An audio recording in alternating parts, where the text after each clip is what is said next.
The Locked On Podcast Network presents the Big 6 in 60. The 6 biggest national sports stories from the local experts of the Locked On Podcast Network. Get the real story, why it matters, what's next, who wins the big game, and more, all in 60 minutes. The Big 6 in 60 starts now with the biggest story in sports. This is the Dodgers Postcast, your instant game reaction for the Los Angeles Dodgers.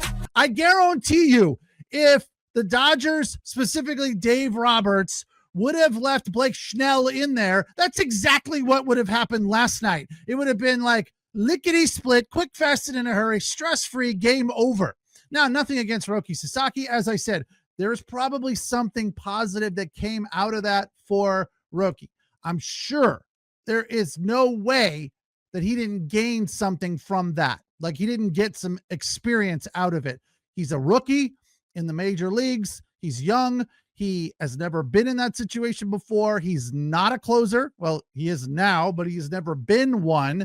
So, look, in the end, they won, okay? It is my job and your job to question that move, okay?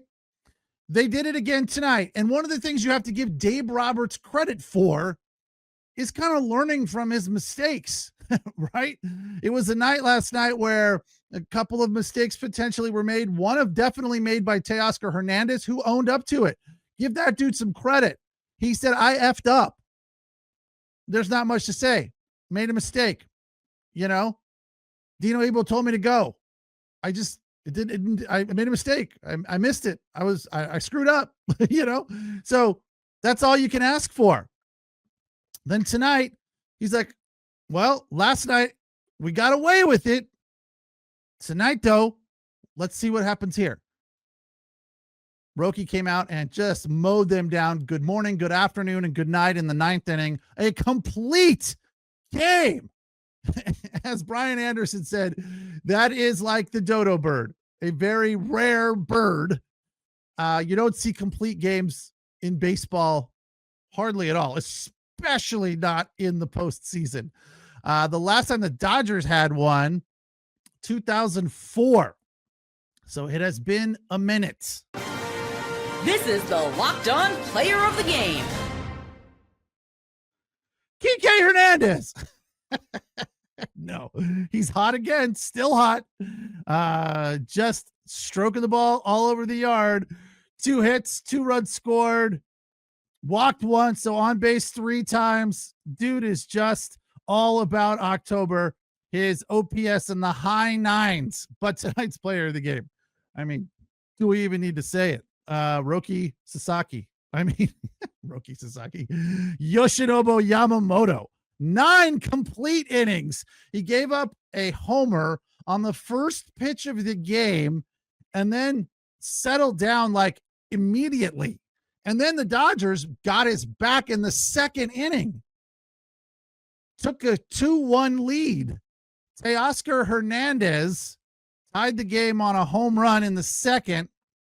And then Andy Pages, who is as cold as your ice cubes in your freezer, with a batting average of 37, boosted it up to 69 tonight, got his slug over 100, just barely at 103, doubles down the line to right to score who else but Kike to make it 2-1. And then there wasn't a whole lot of anything until the 6th. Time to reveal where the game was won or lost. It's the turning point. Max Muncy, that funky Muncy. We haven't said that in a while. And I know it's tired, but it's still fun. It's still cool. I still like Max Muncy, that funky Muncy. I'm sure he hates it, but in our Dodger fan text chain, it appeared tonight and it felt absolutely appropriate. Max Muncy, the turning point of the game, the homer, 412 feet to left center field, deepest part of the park, to make it 3-1. The Dodgers then added one in the 7th on a Shohei Ohtani single. You want to talk about something else that's rare? Shohei Ohtani putting the ball in play and knocking in a run. We'll get to his awful night in his other at-bats. I mean, it's nothing new. It's what we've seen from him throughout most of the DS and last night, swinging at bad pitches. But did find one that they made a mistake and threw over the plate, and he connected with to knock in a run. That made it 4-1. And then Tommy Edmonds singled to right in the 8th to score Will Smith, Max Muncy to third. Kind of a little bit, I don't know, is frustrated the right word? No, I was like, bases loaded, no out in the 9th, and you get away, I get out of there with nothing. Let's hope that doesn't come back to haunt them. Fortunately, it did not. And fortunately, Doc made the right decision to leave Yamamoto in there.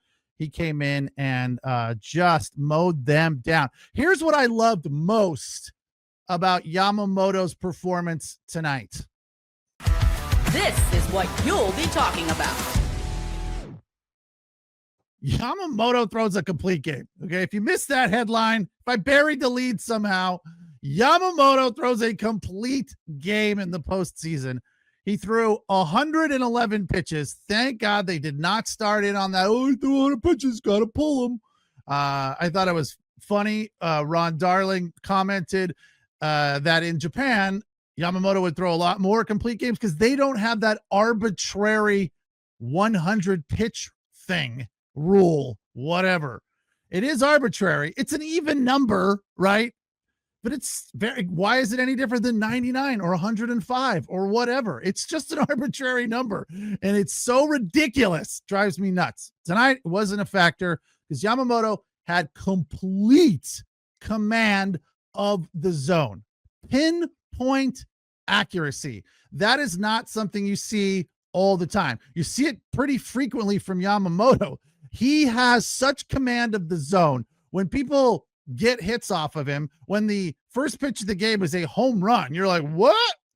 Because that's just not what Yamamoto does. And he is so good. It's like an offensive line in football. When they are good and they give the quarterback time, you don't even really notice it. Same thing with Yamamoto's accuracy when it comes to hitting spots in the strike zone. He has command of 6 pitches. He got 9 outs with the splitter. That was in the 8th inning, so I don't know how it ended up. But when they threw that stat up, 9 outs with the splitter, 5 outs with the 4-seamer, used 6 different pitches over this game to get outs.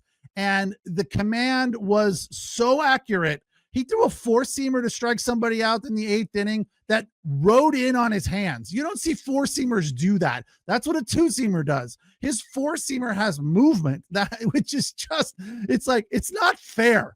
It's just completely ridiculous. And then he throws that slider and that splitter down and in, down and away. To left-handed hitters, it's down and away. To right-handed hitters, it's also down and away. He can throw it down and in too. But here's what's amazing about it. The ball comes in, obviously to these guys, it looks like a fastball, but it hits that zone and it drops off, but not so much that it's not a strike. It's still hitting the zone. That is what's so freaking amazing. It's a strike on the corner, but it's diving in and away. And it's just like, his ball very rarely gets up, but sometimes he'll throw it up to keep you off balance.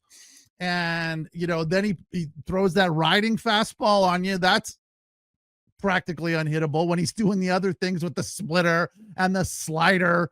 Oh, the dude is just wicked. I mean, tonight was the first time in a long time, and you guys can comment if you like. I felt a little guilty as a Dodger fan. With what we have, the embarrassment of riches at starting pitching. They mentioned it briefly during the broadcast, the big salary. It's what makes a lot of people hate the Dodgers, that they've gone out and spent all this money. And now it's showing up to be worthwhile. What you got yesterday from Blake Snell, what happened today with Yamamoto. I mean, it's just like, if you're a Brewers fan, you just got to be like, what do you want? These guys are, Peralta gave up 5 hits, 3 runs. It wasn't terrible. Struck out 4. He's supposed to be their ace. So it wasn't terrible, but when you've got Yamamoto just being as stingy as he was, 1 run that came on the first pitch of the game, 3 hits in total, 7 Ks. The ERA 1.83. It is ridiculous, as they say. I am Pete Fox. It's the Locked On Dodgers postcast on the Locked On Dodgers YouTube channel. We come on right after the game. Instant reaction. Tonight we are sitting pretty as Dodger fans, up 2-0, heading back to LA. Same position that the Mariners are in, heading back to Seattle to face the Toronto Blue Jays. At this point, it'd be kind of strange and kind of weird if it wasn't Dodgers Mariners. Most people can't name all their financial accounts or even what they're worth, whether it's a 401k or properties or investments. And when you don't have the full picture, you can end up leaving money on the table. That's why there is Monarch Money. It's an all-in-one personal finance tool that brings your entire financial life together in one clean, easy-to-use interface on your laptop or your phone. Monarch does the heavy lifting for you. You can link all your accounts in minutes, see clear data visuals, get smart categorization of your spending, and finally feel in control of your money without ever touching a spreadsheet.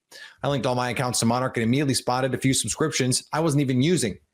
Canceling those all can save you money every month. Don't let financial opportunities slip through the cracks. Use code LOCKEDONNFL at monarchmoney.com in your browser for half off your first year. That's 50% off your first year at monarchmoney.com with code LOCKEDONNFL. Some of the injured Buccaneers have already been ruled out for Monday Night Football. You are Locked On Buccaneers, your daily Tampa Bay Buccaneers podcast. Some interesting numbers on the Bucs defense and more reaction to the win over the San Francisco 49ers coming up in a little bit. But we have to talk about these injuries yet again, because that is the story of the season. The last episode, the live reaction, it was all about the good vibes, the excitement of moving to 5-1, being the number one team in the NFC. This one, we're starting off on a little bit of a downer, but it's not all bad.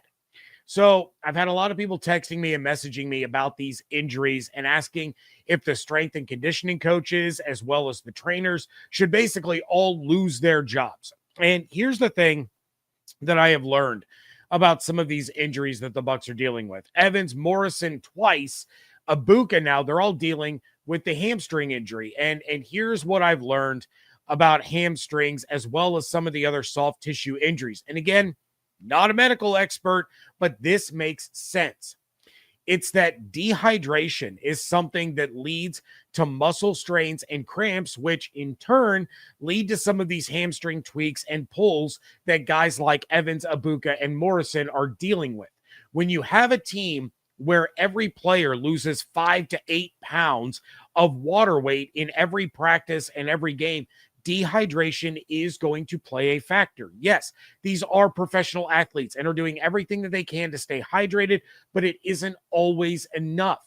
Dehydration can lead to lower muscle endurance, which makes you more at risk for sprains and strains. Think about this going back to last year. Jalen McMillan, he's from the Northwest, dealt with hamstring issues multiple times the first half of the season, his rookie year, his first time in Tampa. Emeka Ibuka now, who has been absolutely killing it, but had to take on an even bigger workload and role leading up to Sunday's game against the Niners, and is from the Northwest, played his college ball in Ohio, and I can attest, it gets hot in Ohio, but not Florida hot.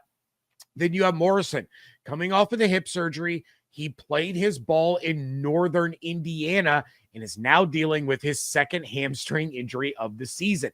These players getting used to that Florida heat are likely getting these injuries because they aren't aware of the fact that their body is as dehydrated as it is. When you're dehydrated in that Florida heat, it hurts the blood flow to the muscles and makes the muscles more vulnerable. On top of that, it can also make the injury worse when it happens. What actually can happen is it can delay the symptoms and the soreness so that when you finally do realize that there's something not right, it's actually worse than you originally think it is in that particular moment, because it has been stressed before it sends the signals to your brain that there is a problem. Then you have a slower recovery because of the reduced blood flow. All of this, when looking at how prevalent soft tissue injuries are in these players in Tampa, and it's at positions like receiver and in the secondary, it makes some sense that this isn't something that falls solely on the shoulders of the strength and conditioning coaches or the trainers. It's simply being victims of the environment. Now, with all of that said, again, not an expert, but the theory makes a lot of sense. But the Buccaneers have already ruled out Bucky Irving and Chris Godwin for Monday's game against the Lions. Neither one of those guys are dealing with hamstring injuries. Bucky Irving with the shoulder and the foot, Chris Godwin with the tibia injury, which is on the same leg but in a different spot as where his injury last year occurred. It's a different injury. Hopefully he can come back sooner than later, but it is not going to be Monday against the Lions. The good news is that Zion McCollum, Benjamin Morrison, and Mike Evans are all in play to return Monday against Detroit. The other bad news is that Emeka Egbuka is scheduled for an MRI to see what the severity of his hamstring injury is, but he is expected to miss some time. It may only be a week. If it was me, I'd keep him out for 2 weeks just to err on the side of caution, but it's nearly impossible for an NFL player to leave a game with a hamstring injury and then return the next week. If you do, you drastically increase the chances of making the injury even worse. It really, really sucks to lose Egbuka. With all the injuries that have been going on for the Buccaneers, Egbuka has been an unbelievable bright spot for not just Bucs fans, but for NFL fans in general. He has been absolutely amazing all season long, and it sucks that he loses any amount of time with the year that he's been having, but you need him to come back at 100% and be there for the long haul. If he theoretically only needs this week to be off and miss just this game against the Detroit Lions, but you have Mike Evans back, then it makes sense to keep Egbuka out the following week against the Saints. Now, stick with me here. You don't need Egbuka for that game. We all want to see him go out there and play, sure, but you don't need him. Keep him out that extra week and make sure that he is really good to go, because then you're hitting the bye week, and then you're right back into the gauntlet. You have the Patriots at home, you're at Buffalo, you're at the Rams, and then you come back home to face the Cardinals on Ring of Honor Day. That would give, keeping him out against the Saints, would give Egbuka 3 full weeks of rest. You're getting plenty of rest for him to make sure that hamstring is back to 100%, and then you're getting rest for Godwin, who's already missing the Lions game. He could also sit against the Saints. Same with Bucky. Go ahead and sit him against the Saints. I'll talk more about the loss of Bucky coming up in a little bit. But while this Lions game is really, really important for the Buccaneers, you get a bit of a reprieve after this game, coming off of a short week against New Orleans and then heading into the bye. That's when you can come back with Mike, Chris, Bucky, and Egbuka all together. Hopefully, you get Luke Gedeke back after the bye, which is an injury that the Bucs are kind of keeping under wraps. They're staying mum about it. They've said that it's not season ending. They've said that, he doesn't need to go on injured reserve, but we've gotten absolutely no updates whatsoever about the status of Luke Gedeke. But if you can get through that bye, and then you get through the gauntlet of New England, Buffalo, LA, and Arizona, then you get Jalen McMillan back. That's what matters. That is the moment that it all matters. The Bucs, while they need to win this Lions game to have that advantage against them when it comes to playoff seeding, they are well ahead of where we all thought they would be at this stage. They can afford a loss here and there as they get healthy, so that when December rolls around, they are at full strength, or as full strength as they can be this season. And then have a stretch of 5 games where you get to really fine-tune everything with the full allotment of weapons, where they should go. At worst, 4-1. You starting in December, you get home against the Saints, home against the Falcons on Thursday night, at Carolina, at Miami, home against Carolina. At worst, the Bucs should go 4-1 over that stretch. They have gotten through a tough stretch riddled with injuries. They have another one coming up where they're going to be a little bit healthier. It's just a matter of getting these guys back and keeping them. So it sucks for Ibuka and it sucks for his offensive rookie of the year chances, but for the Bucs, it is not the end of the world. Look out, NFL. He's back. Rashee Rice returns. From the land of the free and the home of the Chiefs, this is the Locked On Chiefs podcast. We've been waiting for this day for quite a while, and it is at this point on Wednesday when we should see Rashee Rice back on a field near you, if you happen to be in Kansas City. Just saying that. If not, I think what we have to look at, Matt, is there was a step up, and I equate part of Rashee Rice's ability to be in meeting rooms and be in the building as part of what we've seen the last couple of weeks with the increased attention to what the actual receivers are doing, not the pressure that's on Mahomes or him delivering the ball or his scramble ability, et cetera, et cetera, et cetera. But now that's ready to go up yet another notch. And first and foremost, what does Rashee Rice back on the field mean for the other receivers in terms of what they do intensity-wise, how they go about their business, and what they should be trying to take their game to? Yeah, that's going to be really interesting, because Andy Reid, when we talked to him on Monday, it said they hadn't given out the game plan yet. They were still finishing it and what it was going to be like and, what was going to be Rice's role this week. And, I think we talked about it after the game. I mean, the Chiefs are not in a situation where they have to rush Rashee Rice back. They can bring him back at his own pace and his own speed. They're pretty good situation right now. I was a little bit surprised that they went ahead and made the move of at least clearing his roster spot by moving on from Jason Brownlee, not having him in the building right now. We'll see if there's an opportunity to bring him back on the practice squad if they want to. But I was a little bit surprised they made that move so quickly. But that was the logical move. And it seemed like that Brownlee was going to be the odd man out there. But they don't have to move quickly with this. They can ease him back in.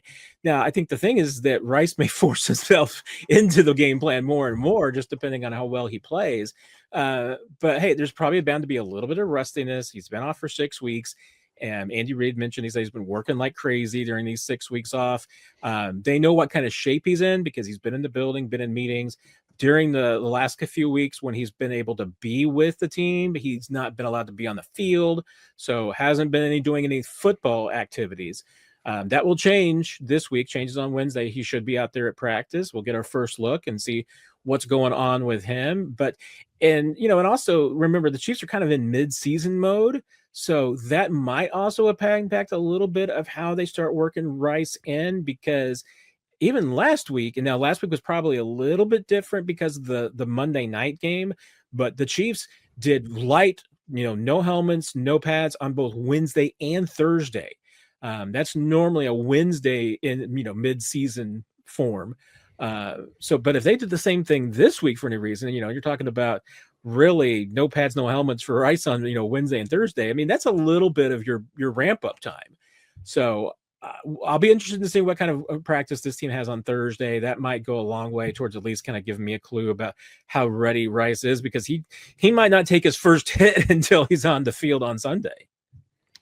It's going to be real interesting, and I love the fact that he's back. And it's funny because I saw Xavier Worthy tweet out earlier today, 1 + 4 = 5. Kind of funny how that works with this receiving core. But what I love about this is you're right. They don't have to rush him back. They don't have to get him out there and give him wide receiver 1 snaps. He doesn't have to play 60 snaps in this game. He could come in and play 20 to 30 snaps. Maybe you get him, 5 to 10 touches. Maybe it's even less than that.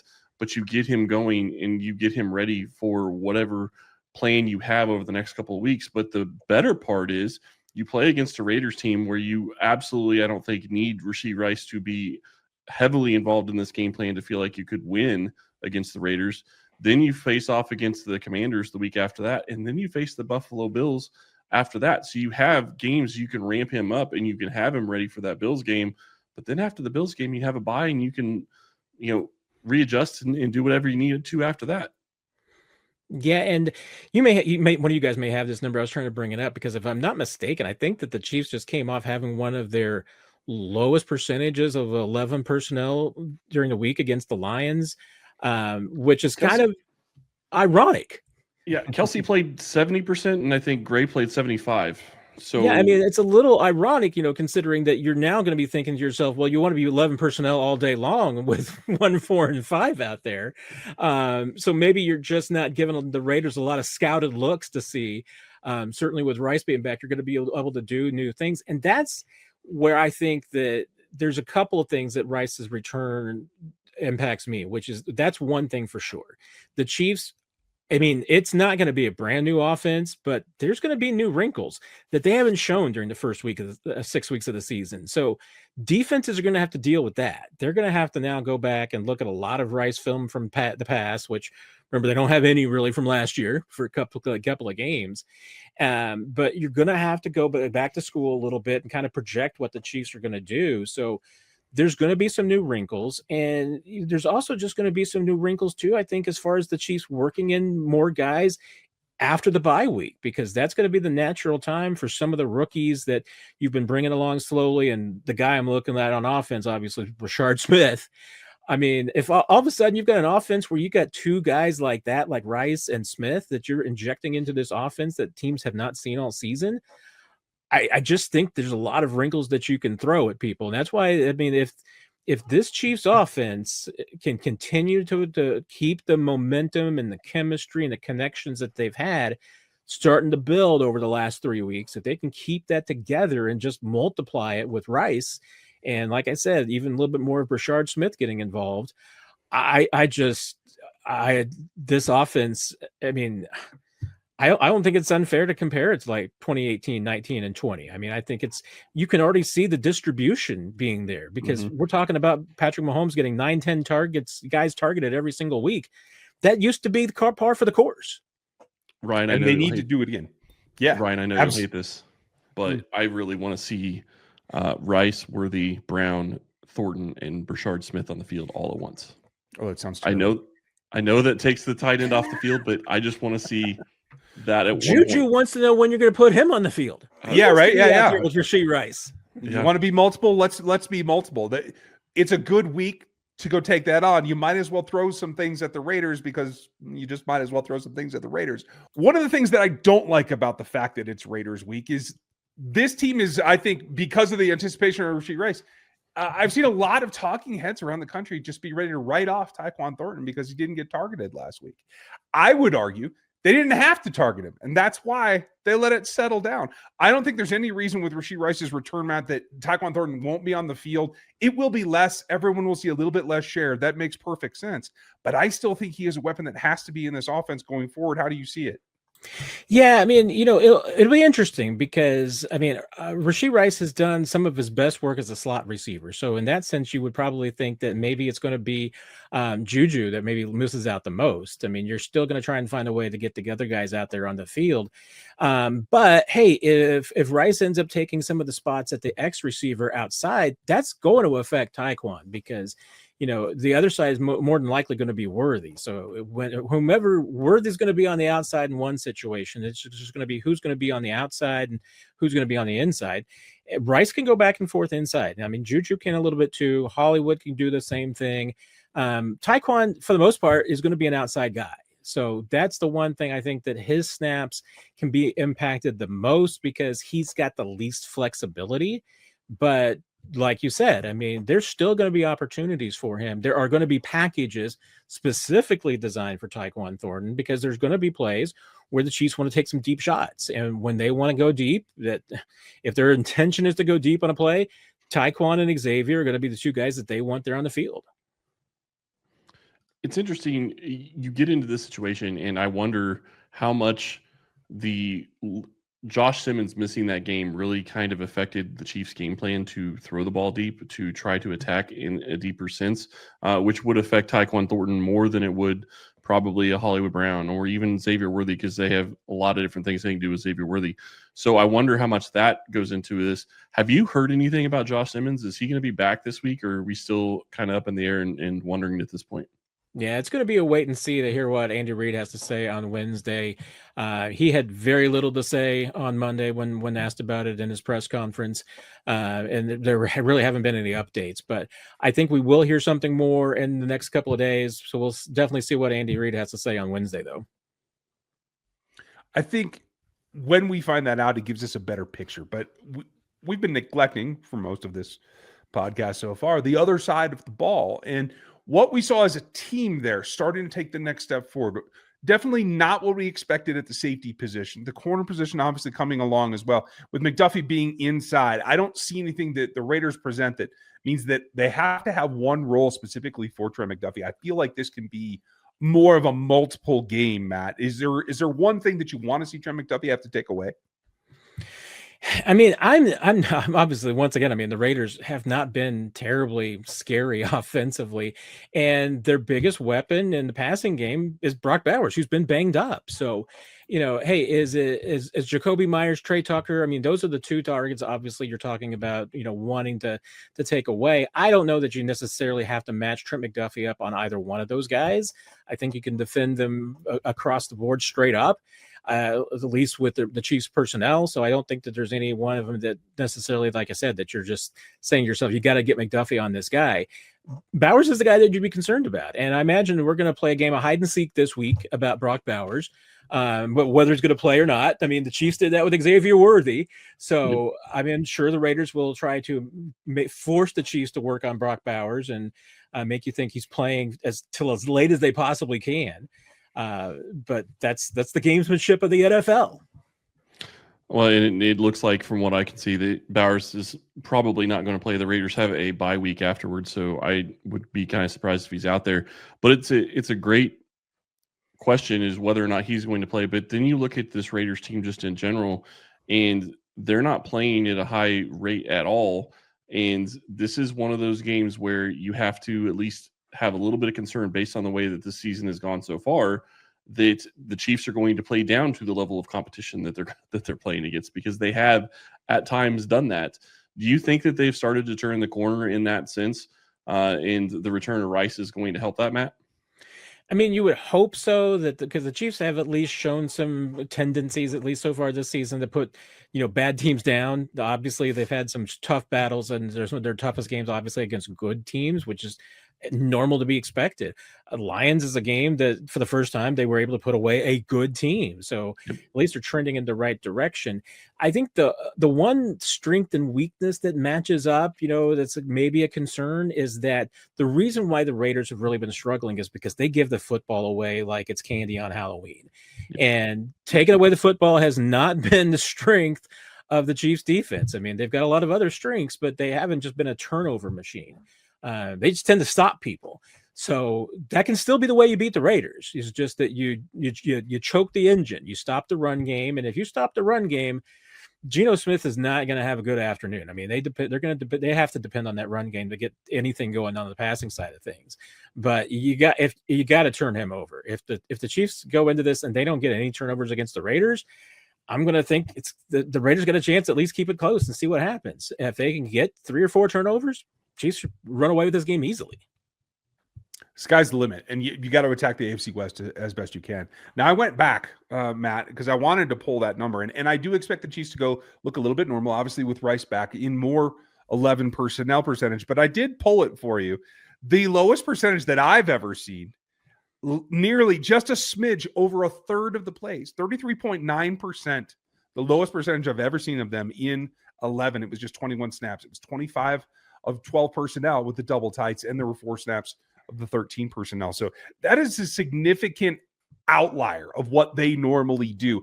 I think it's right back to normal with 11 being the predominant personnel package. Do you think that happens, or is this a trend? Yeah, I think that, and coupled with like what Chris talked about, were there some adjustments because of not having Josh Simmons in the game? Quite possibly. But I think there were probably just a different game plan anyway, because the strength of the Lions defense is their front four and being able to get pressure on the quarterback. So I think that the Chiefs probably had a game plan designed to try and slow that down. Obviously, we saw more screens. We saw more jet sweeps. We saw a lot of those plays that were intentionally designed to try and slow down Aiden Hutchinson and that entire pass rush. But I think you also saw a shorter game plan as far as just trying to get the ball to guys out in space and get the ball away quickly and not take as many shots deep downfield, so you weren't exposing Mahomes to that pass rush. I mean, the Lions had a very similar game plan. We talked about that after the game on Sunday. It was just like, I don't know why the Lions didn't take any deep shots downfield, because Chiefs pass rush hasn't been very good, but the Chiefs didn't either. But I think that was for the exact opposite reason, because the Lions have a really good front four. Now, you're worried about Max Crosby. There's no doubt about that, although he's been dinged up too. I imagine he'll play, but he's been dinged up as well. But the Raiders pass rush, not the same as the Lions. The NFL season is here, and FanDuel is making sure you're ready for the weekend with a can't-miss offer. Right now, new customers can bet just $5, and if your bet wins, you'll get $300 in bonus bets to use across the app. I love using FanDuel because it fits. However, I want to bet in the moment with player props, building a same-game parlay, or even jumping in live as the action unfolds. It's quick, it's easy, and it's the best way to add a little more energy to Sundays. So are you ready to play? Download the FanDuel app now by visiting FanDuel.com to get started. That's FanDuel.com to place your first $5 bet. Is Texas back to being a college football playoff contender? You are Locked On Longhorns, your daily podcast on the Texas Longhorns. Part of the Locked On Podcast Network, your team every day. Did the Oklahoma game do enough to make you believe again? There was all sorts of hope and optimism going into the 2025 season. Of course, preseason number one, coming off back-to-back trips to the CFP semifinals, the start of the Arch Manning era. The hype surrounding this Texas team was louder than it's ever been. And then Ohio State happened. And then a few weeks later, Florida happened. And all of a sudden, Texas is sitting at 3-2 and outside the top 25. Felt like a lot of Longhorn fans jumped ship and started turning their attention to 2026. And let's be honest, there were a ton of Texas fans predicting an Oklahoma win on Saturday. Well, after Texas 23, Oklahoma 6, are you back on board? Do you believe that Texas can do enough to make the 12-team playoff? I can tell you one thing, Steve Sarkisian isn't losing confidence. He never has. I don't think he ever will. Here's Coach Sark after the game on Saturday talking about the OU game being a potential sign of what's to come for the Longhorns the rest of the way. We're 1-1 in the SEC. I said this last week. I don't think people wanted to hear me when I said it. We were 0-1 in the SEC last week. We won the conference a year ago in the regular season by going 7-1 in conference play. If we can play the way we played today, we're plenty good enough to compete with any team in our conference. But we got to play that way. And just as I told the team in the locker room, we have more work to do, right? We're going to celebrate this until we get back to Austin, and then we're going to switch gears. We're going to get ready for Kentucky at night, and it's going to be a tough environment. It's going to be a hard-nosed football game. But that's what this conference requires. It requires mental and physical toughness week in and week out. And so the way we prepared this week for this game is the way we need to prepare for next week's game. It's going to take the same. And so we don't have time now to take a deep breath and relax. We've got to go further. We got to dig deeper. We got to require more and demand more as coaches, and the players got to give more. And that's what it takes in this conference. But if we can play this way, surely we're good enough to put ourselves in position to win a lot more football games. He's right. It's just one game. It feels a lot bigger than that, but the Longhorns are now 4 days away from taking the field again against an SEC opponent. But he's right about all of that. I mean, Texas right now is a one-loss team in the SEC. Last year, they were a one-loss team in the SEC, and that was enough to get them to Atlanta. Hell, Texas was the only one-loss team in the SEC's regular season in 2024. If you go 7-1 in this conference, you are guaranteed a spot in the ATL in December. If you're 6-2, you've got a shot. I mean, that's what Georgia was last year, and it was enough. Now, Georgia wasn't the only 6-2 team in the SEC a season ago. Tennessee also had that record. The Dogs got in because they had a head-to-head victory over the Volunteers a season ago. So 7-1, I think you're locked in. 6-2, obviously you need the rest of the league to start to cannibalize itself, but you've got a shot. So the question is, can Texas go 6-0 or 5-1 the rest of the way? They're 1-1 right now in the SEC. Here's the good news. The Longhorns are going to be favored in their next 3 games. At Kentucky this weekend, the Horns opened up as a 12.5-point favorite, according to our friends at FanDuel. The line's gone down a little bit since Sunday, but zero doubt in my mind that Texas will close as the favorite in that game. Kentucky is 0-3. They are the worst team in the SEC. They're 2-3 overall, 0-3 in the conference. This is a game Texas should absolutely win. Next weekend in Starkville to take on Mississippi State. Perhaps not as easy of a game as we thought going into the year, but I fully expect the Longhorns to be favored in that one as well. News came out yesterday that that'll be an afternoon kick, not a night kick. I know some of y'all were worried about a Saturday night game in Stark Vegas. It'll instead be Saturday afternoon, so perhaps that increases Texas's chances there. And then, of course, after those two road games, finishing up this wild month of October where Texas will go more than 40 days without a game at DKR, the Horns return home November 1st to take on Vanderbilt. It's a ranked Vandy team. Vandy plays LSU this weekend. They play Missouri next weekend. If the Commodores are still ranked after those two, we'll know those dudes are for real, for real. But with the game being in Austin, I fully expect the Longhorns to be favored there. All three of those are winnable games for Texas. And if you win those, you're 7-2 on the year, and you're 4-1 in league play, and things look a lot better going into bye week number 2. Of course, after that second bye, a pretty tough stretch to end the year at Georgia, home Arkansas, home Texas A&M. I mean, Georgia, top 10 team in the country right now. Arkansas is not very good. They've already fired their coach, but it is a rivalry game. And then, of course, Texas A&M, the highest ranked team in the SEC right now. Rivalry game at home against a top 5 team in college football. Obviously, those 3 games are a ways away. But knowing that, and knowing what you saw from the Longhorns on Saturday, I'll ask it again. Are you bought back in on the 2025 Texas Longhorns? I can tell you one thing. The second half that Texas played at the Cotton Bowl gives me plenty of reason to believe. Hell, for the defense, it was the entire game that resold me on them, keeping Oklahoma out of the end zone, giving up just 6 points total. I mean, the Sooners didn't even reach the freaking red zone. Forget the end zone. They didn't even get inside the red zone on Saturday. That is defensive dominance. 3 takeaways, could have been more. 5 sacks, 7 TFLs. The Sooners ran for less than 2 yards a carry. That defense showed up. And that version of the Texas defense, which is what we've seen in every game except for Florida, is going to give the Longhorns a chance in every game that they play moving forward. The second half, the offense showed me a lot of promise. Arch Manning, talk about grit, talk about moxie. Yeah, he showed up, played an incredibly smart football game. 0 turnovers, 0 turnover-worthy plays. So clutch on third down. He was 11 of 12 on third down passes against one of the best defenses in America, and he took what the defense gave him. I thought Arch Manning showed a ton of maturity. Haven't always seen that from him this year. I thought he showed a ton of maturity, didn't take unnecessary risk, played within the offense, was incredibly accurate with the football, made a lot of things happen. I still don't think the offensive line in front of him played all that great. Arch Manning did his job, more than did his job, again, against an elite defense. That version of number 16 can win you some football games. That Sooner defense is elite. I think Georgia is the only team left on this Texas schedule that may have a defense as good as that one. Saw Tennessee put up 40 against Georgia a few weeks ago. A&M's got a good defense too. I want to be ragging on other teams here, but that's how good I think this Oklahoma defense is.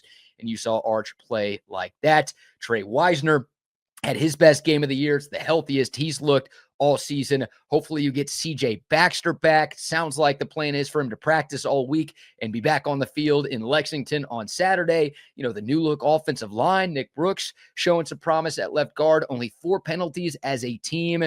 Like, you see that version of the Texas offense playing clean football, playing ahead of the chains, being able to run the ball effectively enough and not turning it over. That's going to give you a chance. You don't need to go for 40 points per game to win games. Your defense is going to give you a shot. If you offense like that, you will be okay. Obviously saw Ryan Niblett make a splash on special teams. I trust the kicker, Mason Shipley, even though he missed a couple of long field goals on Saturday. I just really liked what I saw from Texas in that second half, and I hope that sparks what can be a very strong second half of the year. I never want to put too much stock into one game, and we've often seen the Texas OU game not be a determinant of what the rest of the year looks like for either side, but I still believe Texas can make a run at this thing. I picked Texas to beat Oklahoma all last week, and I still think this is one of the most talented teams in the country. I still trust in Steve Sarkisian and the rest of this coaching staff. Are they a flawless football team? No, absolutely not. And they've got some things that they're going to have to deal with all season long. But is this group good enough to make a run and get a spot in the 12-team college football playoff? Yes. Is this group good enough to make a run and find their way to Atlanta for their second consecutive year for an SEC championship game? Yeah, I think they have what it takes. It just starts with seeing more of what we saw in the second half against Oklahoma.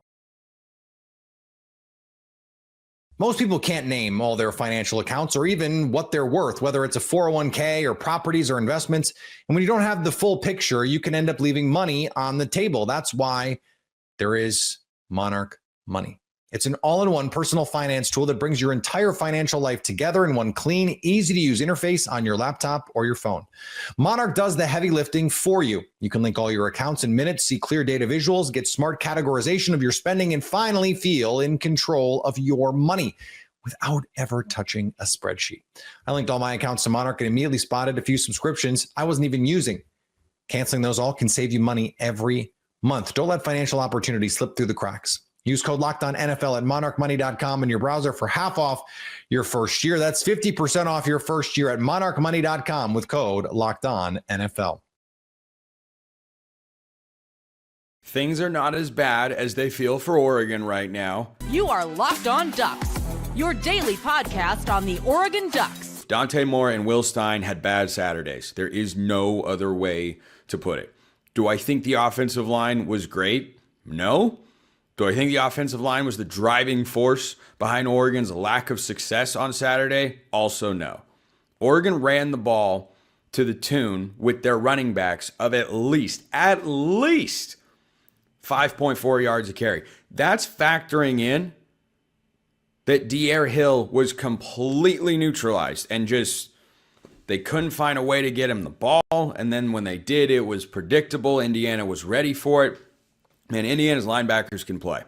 Indiana's linebackers can really, really play. That front seven, they created a lot of tackles for loss, 6 sacks in this game. And you might see that and think, oh, the offensive line played horribly. I mean, they didn't play amazing, but they did not play 6 sacks bad level of football. Last year against Idaho and Boise State, the O-line, Boise State had some complex blitzes that Oregon didn't pick up well. But Idaho in particular, the offensive line played a truly awful game. I don't feel that way about this one. Dante Moore and Will Stein got beat bad by the Indiana coaching staff. Full stop. Full stop. Dante Moore had his worst game as a Duck by a mile. His PFF grade was 45. Yikes. And that matches up with what we all saw on Saturday. And Will Stein had an extra week to prepare. Well, so did Indiana. And guess what? It was not good. No, I'm not coming on here and saying Will Stein should be relieved of his duty. Will Stein can't do like that overreaction. Just save it. Save it. We got a small sample size of struggling compared to a large sample size of wild success on offense, including in big games, by the way. Where was the Fire Will Stein crowd when Oregon won the Big Ten championship with 45 points? You weren't really there. So, prisoner of the moment, I understand it. But no, I don't think Will Stein is suddenly a bad offensive coordinator. Oregon has played 2 really good defenses, and I don't care what Penn State is now. James Franklin is no longer their head coach. I know what that defensive talent is, and Jim Knowles is really good, and Jim Knowles had an extra week to prepare, and Will Stein beat him in that game. Wasn't a gangbusters offensive performance, but they executed when they needed to. That's the difference. In this one against Indiana, Will Stein and the offense put up a 7-piece on a 44-yard touchdown to Malik Benson. You think, all right, we're good. Defense held to a field goal after the slow start. We got the shot play, used some tempo. This is great. The offense did not score a touchdown the rest of the game. It's unacceptable. It's completely unacceptable. I don't think I have to be the one to break that to the Oregon coaches. I think they're very well aware. And I think the players are very well aware too. And Dante Moore did not have a very good game. The problem is that he and Will Stein were not adequately prepared for what Indiana brought at Oregon, which was a mix of complex blitzes and simulated pressures. And they did not get the offensive line into the right protections. And that comes down to the quarterback and the offensive coordinator. And yes, the center and the O-line, everyone plays a role. But going into a game, a quarterback and offensive coordinator have a lot of meetings. Quarterback's got to absorb a lot of information about, hey, here are their defensive tendencies. This is what they're going to do. When you see this look, you have to be prepared to check to this, or you have to be prepared to throw the ball here. Dante Moore's decision-making through the first 5 games of the year has been darn near flawless. And in this game, it stunk. It absolutely stunk. Because Indiana got in his head, they rattled his cage, he was sacked 6 times, and he didn't know what he was looking at. And frankly, I think more of it goes on Dante than Will Stein, but they are both the 2 most culpable individuals for why Oregon's offense failed to succeed. So Dante Moore was not picking up what Indiana was doing defensively. He was not making the right adjustments. He missed open guys. He missed open throws. He made bad reads. It was a bad day against a darn good defense. Indiana's a really good football team. It's not like this happened. If this happens against Rutgers this week, even though it's on the road on the other side of the country, okay, I will raise my level of concern. Do I want Oregon to get better? Of course I do. I also thought they would be 5-1 at this point in the year. And going forward, do I trust that Oregon, with this coaching staff and these players, can fix it and get back to playing Big Ten championship or at least playoff caliber football? I do. And my concern meter right now on Oregon the rest of the season is sitting at about a 3. I bet that's lower than most of you thought it would be. Nope. Got outcoached. That's competition. That's football. There are a lot of great coaches in the country. Indiana's got a great one at defensive coordinator. Now, Dante Moore has to be better in that regard. One of the reasons I talked about Oregon the way I did coming into the season was a game like this. Did you ever see this sort of game happen to Bo Nix in his second year with the offense? Nope. Did it happen to Dylan Gabriel a lot last year? His biggest struggles were physical limitations, which is that the ball kept getting batted down by Penn State and Ohio State. And by the way, against Penn State, of course, he scored 45 points with the offense. So this is a growing pain sort of moment. Whenever you hear me or other media people, podcasters talk about, well, a young quarterback, you're going to undergo growing pains. Here it is, right here. That's what it looks like. It is unfortunate that manifested itself in an Oregon loss, but that's what it is. The biggest point of criticism that I think is fair to let lob against Will Stein is that Oregon's running backs all averaged 5.4 yards a carry or more. Outside of De'Aaron Hill, they kept him in check. But Lamar had a couple good runs. Jordan Davison ran the ball well. And Noah Whittington had some moments.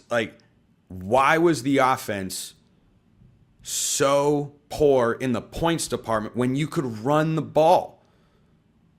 That's bizarre. And that speaks to game planning, play calling, execution wasn't good. Game script, momentum, Sappington missing that field goal before the half, Indiana getting a 58-yard field goal.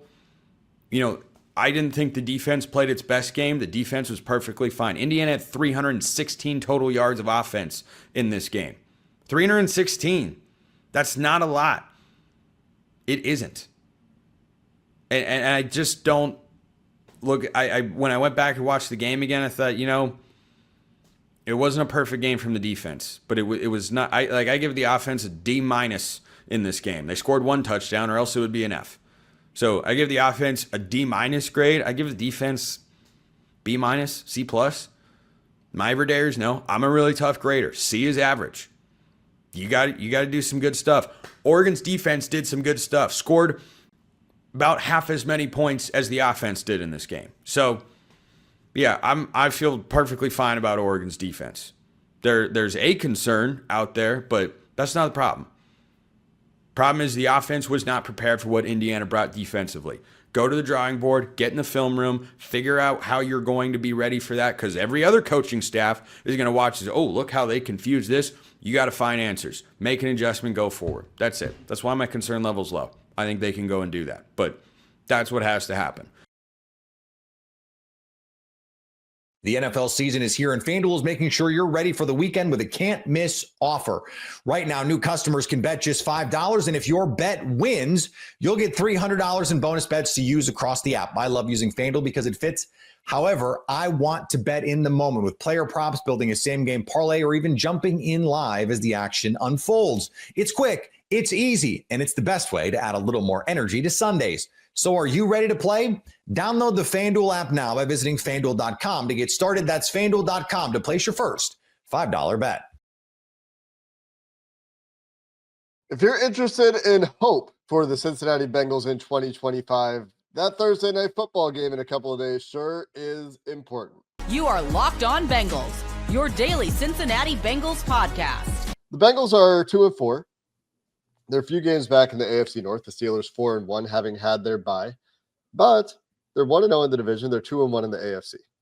They're losing a lot of games against NFC opponents, which obviously isn't good. They've lost 4 straight. Obviously isn't good. But if they're interested in getting back into the race, when the Browns are 1-5 and the Ravens are 1-5, and the Steelers are the primary competition in the AFC North right now, taking a game off the Steelers would go a long way. It's the game of the year. It's the game of the year. I would trade a loss at Lambeau 10 times out of 10 for a win on Thursday night.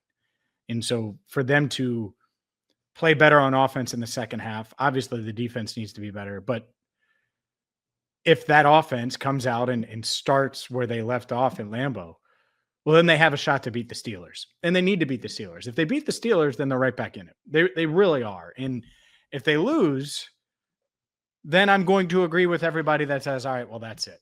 Because even if you win the next 2 weeks after that, going into the bye, you're 4-5 and you beat a bad Jets team that doesn't have a win as of now.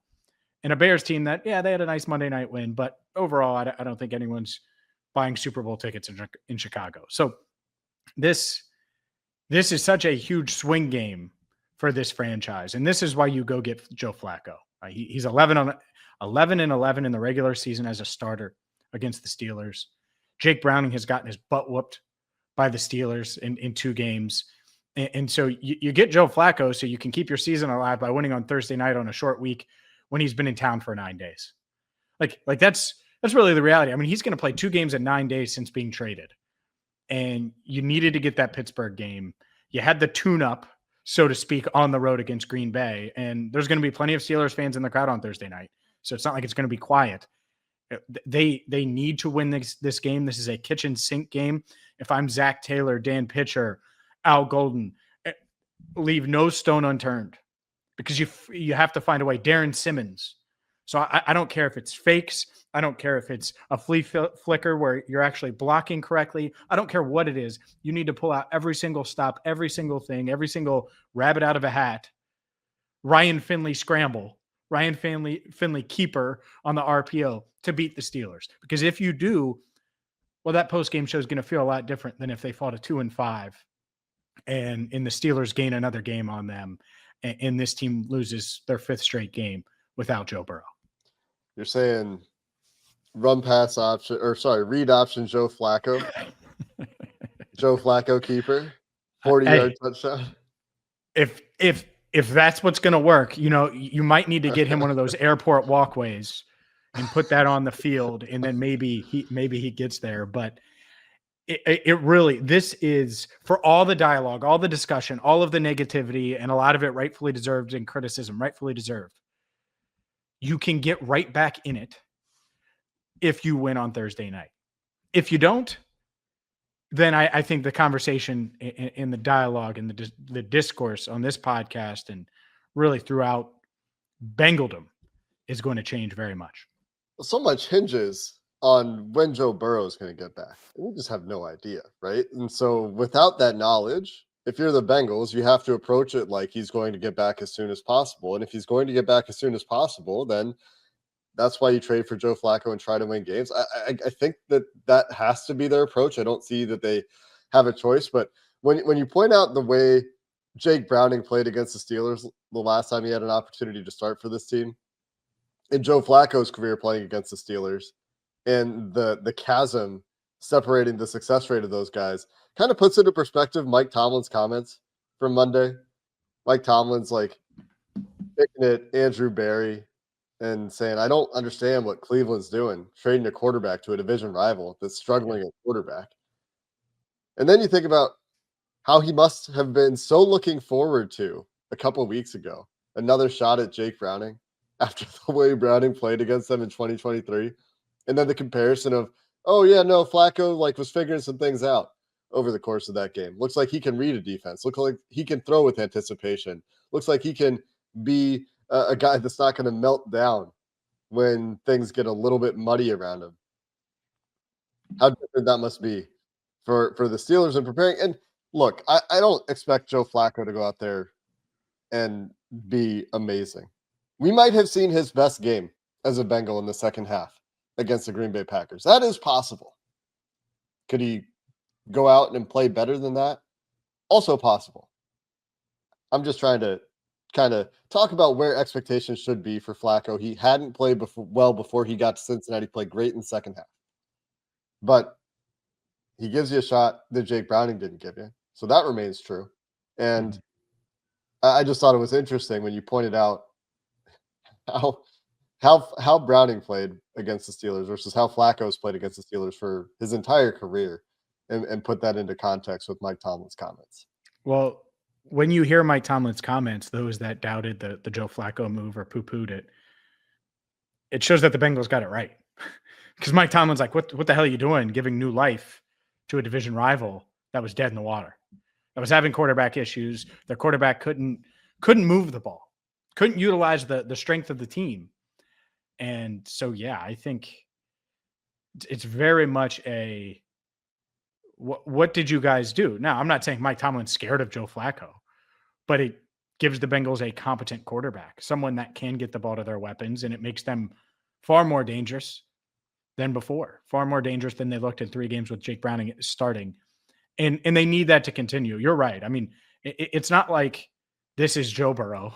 It's not like this is a Pro Bowl quarterback.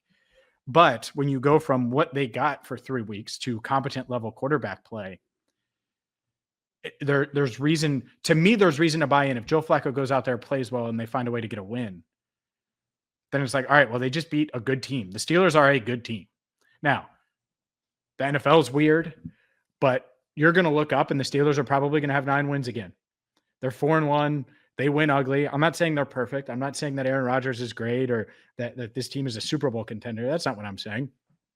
But if you're going to dig yourself out of a 2-4 hole, it probably starts with beating the team that leads the division by multiple games. And the entire AFC North, Jake, is going to be rooting for the Bengals on Thursday night, because if you're Lamar Jackson and the Ravens, Lamar probably thinks he's going to rally that team. But it's going to be really hard to rally if the Steelers improve to 5-1 and move to 4 games ahead of the Ravens. If the Bengals can pull the Steelers back to the pack a little bit, it gives really the entire AFC North, outside of Cleveland, because there's really no hope for them to win the division. But for the Ravens and the Bengals, it would give them some renewed life. The Ravens are really getting a taste of what the Bengals went through in 2024, the way that defense is playing. Like, even if Lamar gets back, that defense for the Ravens has been such a problem and has so many injuries right now to boot. They're kind of experiencing a little bit of what the Bengals went through last year.